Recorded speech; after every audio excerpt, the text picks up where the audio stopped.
देखा ये गीत समझवादी बा हमार गाना लॉन्च नहीं के भइल लेकिन गा दे तनी 2-4 दिन में ये गाना लॉन्च हो जाई। कोनो लड़का कहता सोनू यादव बलिया कमा के राजा हो खबो का जो लिखले बड़े गीत हमार भाई सोनू इस समय प्रेजेंट टाइम में प्रभाकर पांडे और बड़े बड़े कलाकार जे बैठकी के कलाकार गावत बड़न उनकरा के सोनू यादव लिख के देत बड़न हमार भाई बलिया निवासी उनकर कलम से गीत लिखल बा। कैसे मास्टर हमरे आवाज में लॉन्च होके वाला बा। टिंकू यादव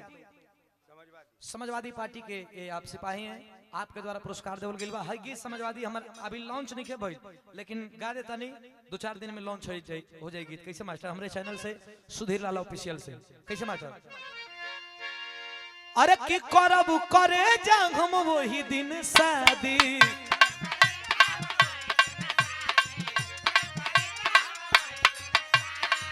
लइका कहता करब करे जा हम वही दिन शादी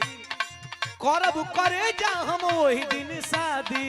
बने द जान सरकार समझवादी बने द जान सरकार समझवादी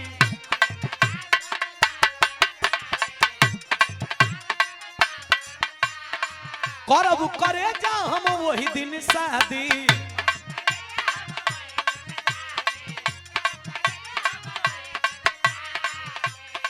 करब करे जा हम वही दिन शादी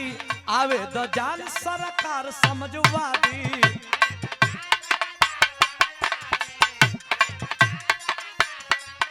एक लाइन हम कहले बानी मका मिली रोजगार घूमे के आजादी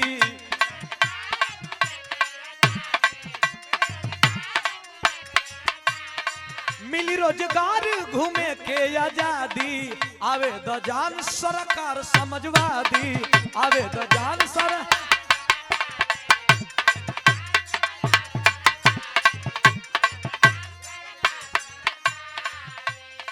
पूरा परदेश में आ जाई खुशहाली पूरा परदेश में आ जाई खुशहाली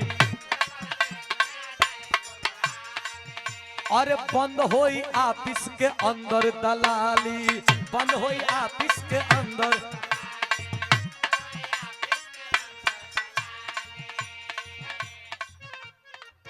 टुनटुन भैया का गाना वो नहीं कहा ये वो नहीं गीतियो नहीं कहा कैसे मास्टर ए हो बंद होई ऑफिस के अंदर दलाली